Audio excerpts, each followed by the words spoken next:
O Senhor esteja convosco. Ele está no meio de nós. Proclamação do Evangelho de Jesus Cristo segundo João. Glória a vós, Senhor. Surgiu um homem enviado por Deus. Seu nome era João. Ele veio como testemunha para dar testemunho da luz, para que todos chegassem à fé por meio dele. Ele não era a luz, mas veio para dar testemunho da luz. Este foi o testemunho de João, quando os judeus enviaram de Jerusalém sacerdotes e levitas para perguntar: quem és tu? João confessou e não negou. Confessou: eu não sou o Messias. Eles perguntaram: quem és então? És tu Elias? João respondeu: não sou. Eles perguntaram: és o profeta? Ele respondeu: não. Perguntaram então: quem és, afinal? Temos que levar uma resposta para aqueles que nos enviaram. O que dizes de ti mesmo? João declarou: eu sou a voz que grita no deserto, aplainai o caminho do Senhor, conforme disse o profeta Isaías. Ora, os que tinham sido enviados pertenciam aos fariseus e perguntaram: por que então andas batizando, se não és o Messias, nem Elias, nem o profeta? João respondeu: eu batizo com água, mas no meio de vós está aquele que vós não conheceis, e que vem depois de mim. Eu não mereço desamarrar a correia de suas sandálias. Isso aconteceu em Betânia, além do Jordão, onde João estava batizando. Palavra da salvação. Glória a vós, Senhor.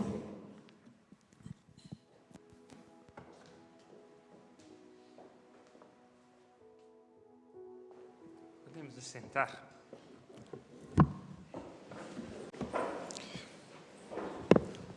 Isaías abre a primeira leitura de hoje dizendo do Espírito que repousa sobre ele e que lhe concedeu a sua unção. O Espírito está sobre mim e por isso me ungiu. Esta é uma imagem muito própria do homem antigo que, ao preparar-se para a guerra, deveria ungir-se, porque toda batalha e toda disputa é, antes de tudo, um mergulho na consciência das próprias fraquezas. Na verdade, a disputa com os inimigos internos, ela requer uma consciência das nossas próprias forças, porque se nós não sabemos quem somos e sobre os nossos limites, a batalha já está perdida. Por isso, simbolicamente, os guerreiros se ungiam de óleo, um pouco para ficarem vistosos, um pouco para poder escorregar na batalha, e esta linguagem é assumida na perspectiva judaico-cristã, numa unção não exterior, mas do Espírito, que é a força da nossa fraqueza. O Cristo, quando estava às vésperas de partir deste mundo, ele diz: vou, mas não vos deixarei órfãos. Enviarei da parte do Pai aquele que vem em meu nome, e é Paráclito. Paráclitos, Paráclisis, aquele que se coloca do lado, o advogado. Ele é o consolo, o que é mais íntimo de nós do que nós mesmos somos capazes de ser. O Espírito é o intérprete, ele é o recordador, nossa companhia. O profeta ungido para anunciar aos pobres. Essa também é uma constante dentro da história de Israel, porque é aos pobres que Deus comunica a sua revelação. Isso é uma tradição que chega a nós como cristãos, do profetismo ou do carisma profético, que foi um pouco confundida, sobretudo no nosso contexto da América Latina, como se a gente tivesse que ter referenciais marxistas para realizar aquilo que, na verdade, é a estrutura mais originária da fé. A fé pressupõe, inevitavelmente, um protesto, uma crítica. Não é possível servir a Deus sem ter uma consideração àqueles que são, desde o início, a sua epifania, a sua manifestação, os pobres. O Deus de Israel tem uma paixão enlouquecida pelo órfão, pela viúva, pela estéril, porque, em sendo Altíssimo, não deixa de olhar os pobres, e é particularmente nos pobres que ele encontra refúgio para manifestar a sua graça. Porque, como cantamos no Magnificat, tomando por empréstimo as palavras de Nossa Senhora no Evangelho de Lucas, da Virgem Maria, Deus rejeita os soberbos, dá a sua graça aos humildes, eleva aqueles que nada têm, preenchendo da sua graça, e despede os que são ricos de mãos vazias. Mas a verdade não é que Deus esteja despedindo, porque Ele é fiel. Não é que Ele faça acepção de pessoas, mas nós estejamos conscientes disso. Não podemos ter um espaço em nós para a ação da graça de Deus se estivermos cheios.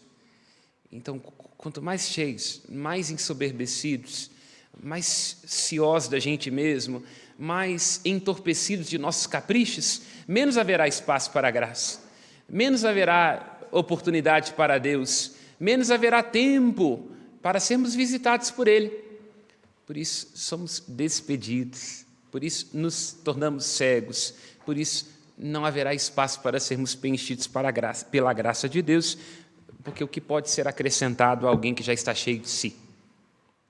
Nós sabemos disso, didática e concretamente, como é difícil tentar explicar uma coisa para alguém que está apenas ocupado consigo mesmo.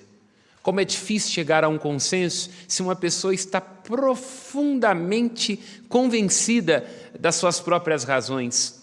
Como é difícil tentar construir alguma coisa junto, como a gente sofre tentando amar por dois, estando junto de uma pessoa que não tem espaço para troca, para reciprocidade. Assim também acontece com Deus.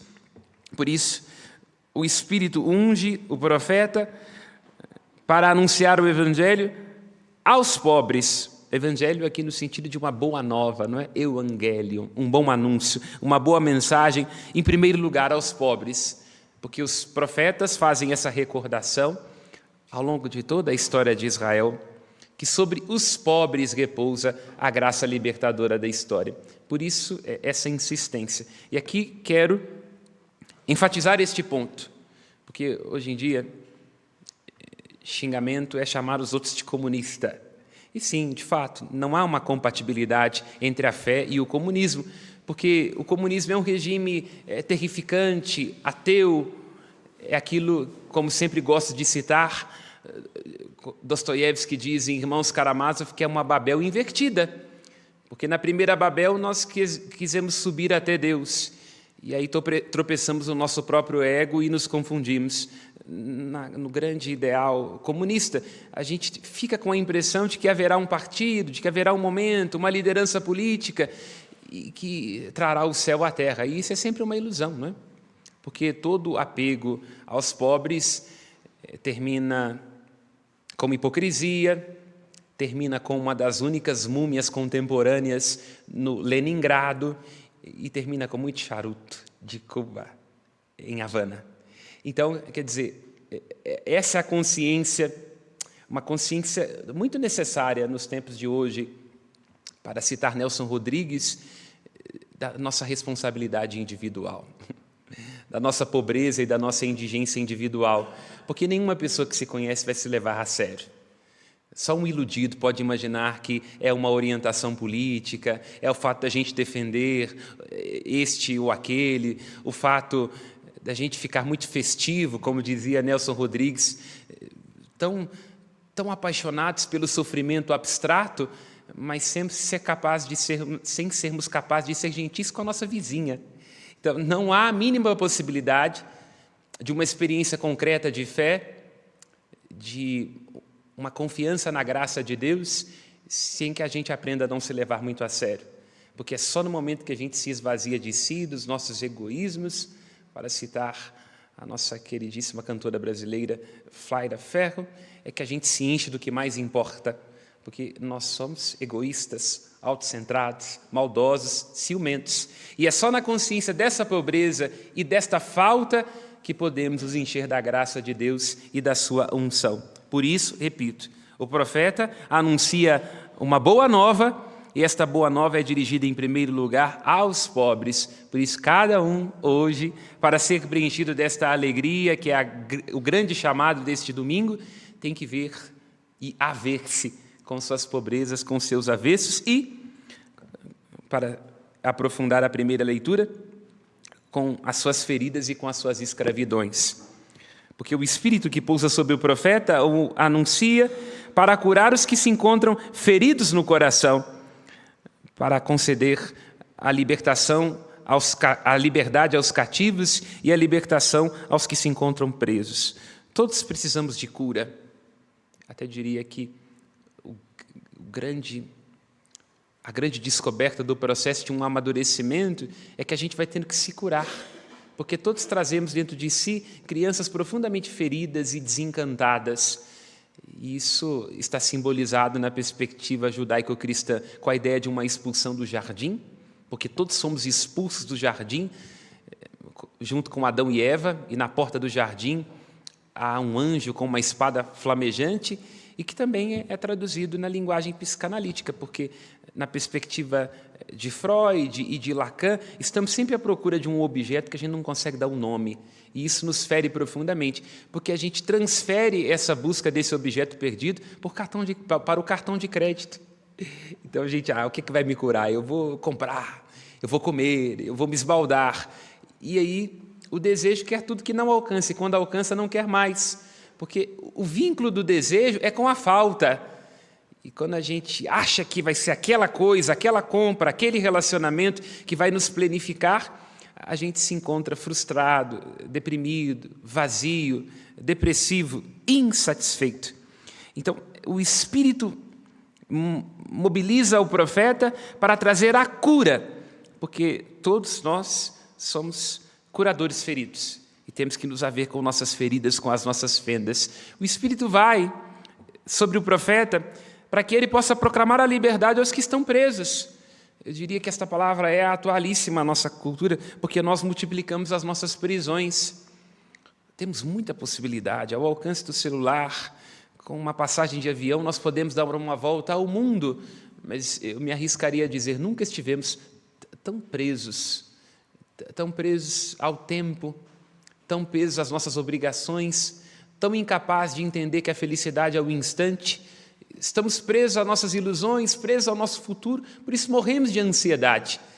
O Espírito está comunicado ao profeta e a nós chega este Espírito como uma atualização, querendo nos dar a liberdade de nossos cativeiros e também concedendo a libertação a nós que somos presos e nos prendemos hoje a fios dourados, a ilusões profundas, prisões, sobretudo, que nós criamos para nós mesmos, que a gente se perde dos nossos próprios fios. A gente fica com a impressão que o problema está na vizinha, que o problema está no cunhado, está na sogra, está no genro, está nos filhos, está no condomínio. Mas nós somos os grandes responsáveis por estarmos atados e nos prendermos, os grandes responsáveis por nossa infelicidade. E o Espírito está dirigido. Quero insistir na cura, porque a cura é aqueles que estão feridos e que sofrem no coração. E a cura se dá pelo encontro com a graça, que na perspectiva do profeta Isaías é um renascimento a partir dos sofrimentos. Isaías está se dirigindo a um povo exilado. O contexto concreto, aquilo que nós chamamos em linguagem teológica de Sitzenleben, o contexto vital é do povo que tem que sair do exílio e tem que recobrar a esperança. Mas isso se atualiza na vida de todos nós, porque todos somos exilados, faltosos e desterrados. E a linguagem que enlaça isso é a linguagem do matrimônio, porque o amor é uma grande promessa de liberdade na vida de cada um de nós. E até me arriscaria a dizer, é um pouco por isso que a gente casa. A gente casa, não raro, para poder se libertar das amarras, né? Porque temos contas a prestar aos nossos pais. E aí é depois no casamento que a gente descobre que casou exatamente com o nosso pai ou exatamente com a nossa mãe, ou se casou com alguma coisa que nos iludiu, que a gente e não iria repetir os mesmos modelos, né? Que pena, não escutamos o profeta, poeta Renato Russo. Você culpa seus pais por tudo? Isso é um absurdo. Eles são crianças como você, que você vai ser quando você crescer. Então, o enlace do profeta no versículo 10 é de que Deus quer ter uma aliança íntima conosco. E é esta aliança que nos vai libertar de nossos exílios, de nossas fraquezas, por conta dele, entende? E a grande imagem para dizer da aliança no Antigo Testamento é a imagem do matrimônio. Porque o matrimônio é uma grande promessa de realização, de refazimento. Porque quando nós escolhemos nos casar com alguém, a nossa espera é que haja uma reciprocidade, um encontro de almas, uma amizade profunda, um poder contar com o outro na alegria, na tristeza, no luto, na lágrima e também nos momentos de alegria. Então é assim que Deus se vê com relação ao povo. Ele é sempre compreendido como o esposo que deve enlaçar a esposa. Esta é a grande linguagem da aliança no Antigo Testamento, porque para Deus não é possível haver uma aliança sem amor. E aí entendemos a beleza desse canto do Magnificat, que foi aquele que nós cantamos no Salmo, de uma alma que deve engrandecer ao Senhor. Maria, exultante deste encontro, ela, como aclamamos, esposa fidelíssima do Espírito Santo, diz: a minha alma engrandece ao Senhor e meu espírito se alegra em Deus, meu Salvador. Quero rapidamente me deter a estas expressões. A primeira, psiche, que é a alma no grego. E a segunda é pneuma, de onde vem espírito, né? Por isso pneumatológico, esta ideia, né, do sopro. Aqui, em algum momento, tanto no grego quanto na compreensão clássica, se confunde. Mas, via de regra, a psiche, no grego, é a nossa vida, a nossa essência, a nossa dimensão mais pessoal, de onde vem psicologia, entende? Que é um estudo, que é uma investigação dos meandros da nossa alma, daquilo que a gente tem de mais íntimo e que é intransferível. A psiche, ou o levav no hebraico, é aquilo que a gente tem de mais íntimo. Lá, aquela instância em nós que não tem adjetivos. Quer dizer, não é o padre, não é o que ocupa tal cargo, não é você como mãe, como esposa de fulano de tal, ou como pai, ou como que trabalha em tal lugar. É aquilo que você tem de mais íntimo. Maria diz que a sua psique, a sua alma, engrandece profundamente o Senhor, bendiz o Senhor.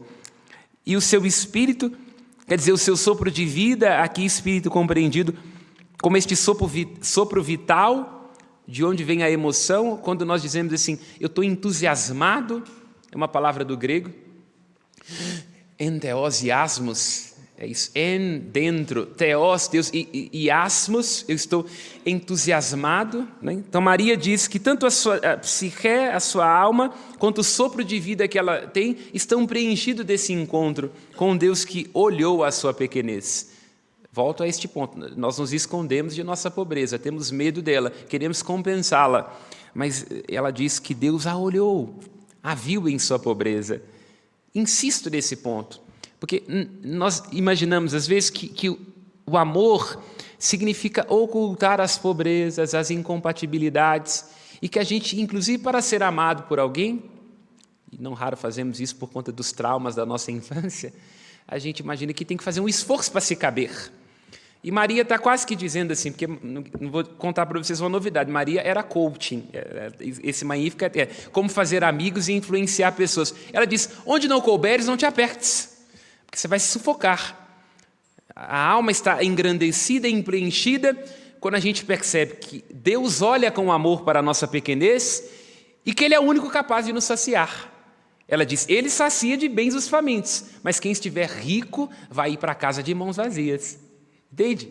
Maria está dizendo da própria experiência que ela faz de encontro, de alegria e de júbilo com um Deus que não se escandaliza da pequenez dela e por isso o amor dele está precisamente alicerçado no fato de que nós somos frágeis, limitados e ele nos quis assim, portanto nos vê, reconhece a nossa pequenez e não se escandaliza dela, da nossa pequenez, da nossa nudez, da nossa falta, e um Deus que sacia a nossa fome e que nos acolhe porque o seu amor é fiel, diz Maria. Nosso amor humano é egoísmo escoltado. Ele dura enquanto não surge uma mais nova e uma mais bonita. Mas o amor de Deus não. Ele é fiel, ele é permanente, ele é estável e ele nos acolhe. Quero aqui também destacar, nessa perspectiva da psique, recorrendo ao mito grego, né? Os clássicos sempre nos ajudam a entender o que era a psique, a alma no mundo grego. Era uma moça que padeceu de uma coisa que, evidentemente, é raríssimo de acontecer. Ela se apaixonou por alguém que não prestava, uma coisa muito rara, né? Uma mulher se apaixonar por um homem que não presta, né? A psique era uma donzela, e ela se apaixona por quem? Por Eros. Eros, paixão, erótico. O Eros que não tinha uma família muito boa, uma outra coisa raríssima. Uma mulher se apaixonar por um homem que, além de não prestar, ainda tem uma família problemática. A mãe de Eros era Penia, que é a divindade da exuberância. E o pai de Eros era Poros, que é a divindade da falta. Então, Eros, o desejo, né? Ele é filho de Penia, excesso, e filho de Poros, que é a falta. E aí Psique se apaixona, mas Eros diz para ela assim, você está gostando de mim, você não pode me ver. Uma outra coisa também que é raríssima, na hora da paixão, ele diz para ela, não pode me ver. E ela só o encontrava à noite, e num véu. Até que chega um determinado momento que ela não dá conta, né? Imagina, uma coisa absurda, né? Uma donzela curiosa. E aí ela resolve vê-lo. E no momento em que ela o vê, a psique, a alma, vê Eros, ela é punida por Afrodite. E Eros foge. E ela fica o tempo todo, né, nessa epopeia mítica, à procura desse amor que se perdeu, né, desse desencantamento. Então, perceba, esse mito grego vai nos ajudando a perceber o risco da paixão. A paixão é uma coisa boa, uma coisa encantadora, mas a gente tem que estar atento para aquilo que a gente entrega em nome das nossas paixões, porque a paixão, a psique, a alma, está sempre espremida no seu amor ao desejo, que é filho do excesso e da falta.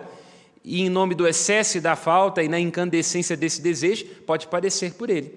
E aí vai ficar à procura, sem se encontrar. Maria diz que a psique dela, ela como jovem, como alma no hebraico, jovem, encontra um amor que vale mais do que a vida, que não a espreme na falta e no excesso. Um amor que não é velamento, não é ilusão, mas um amor que vê e que é visto, e que a sacia completamente. Um Deus que se deixa encontrar, entende? Que é muito próximo, que realiza as suas maravilhas, que é Deus conosco. É Emanuel.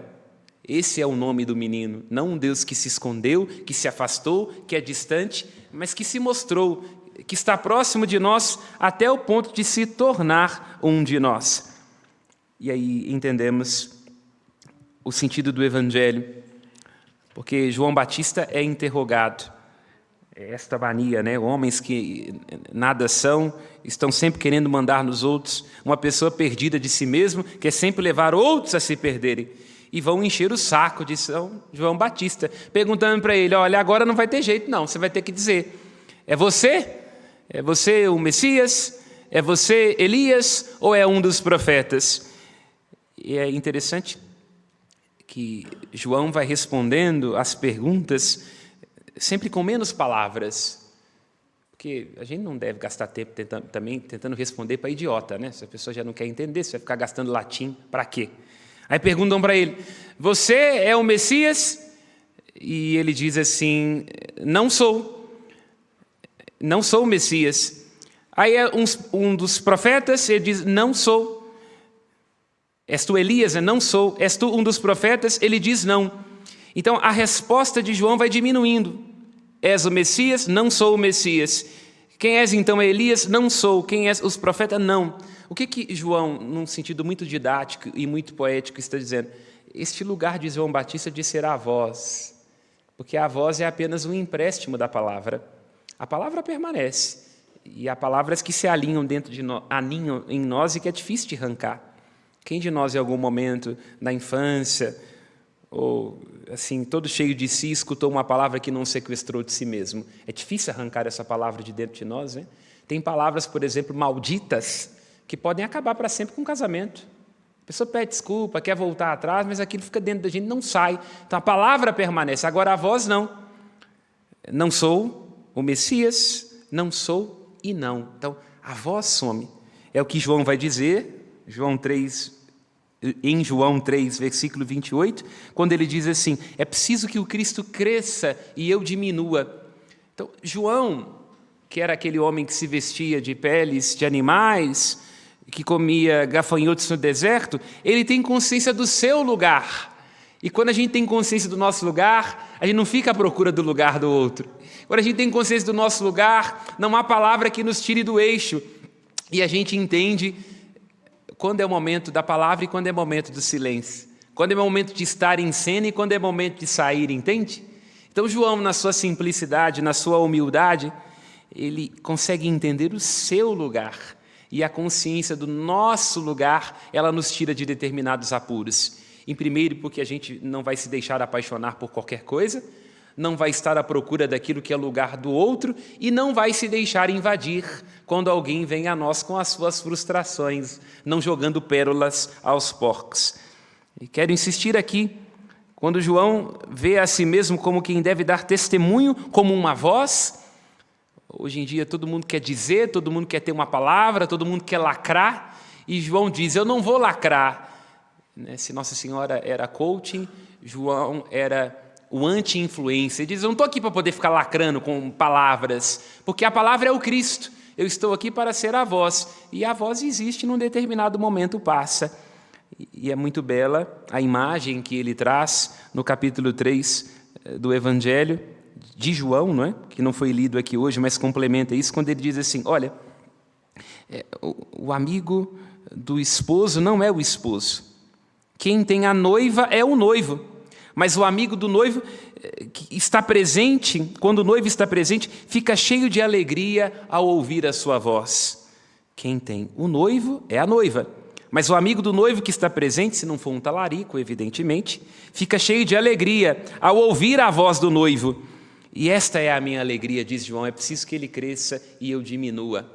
E termino assim dizendo: que quem precisa dizer mais na sua vida, nos seus relacionamentos? Qual é a voz, para além dos seus gritos, para além das suas palavras malditas? É preciso que seja o Cristo a crescer, seja Ele a preencher de sentido e seja Ele a preencher de alegria, porque o sentido da nossa existência e quem nos faz exultar não é as nossas paixões e as nossas ilusões, os nossos berros que nos ensurdecem, mas é a presença de Cristo, o seu encanto, o seu amor e a sua voz, que é a única capaz de nos devolver a nós e nos despertar de nossas surdezes.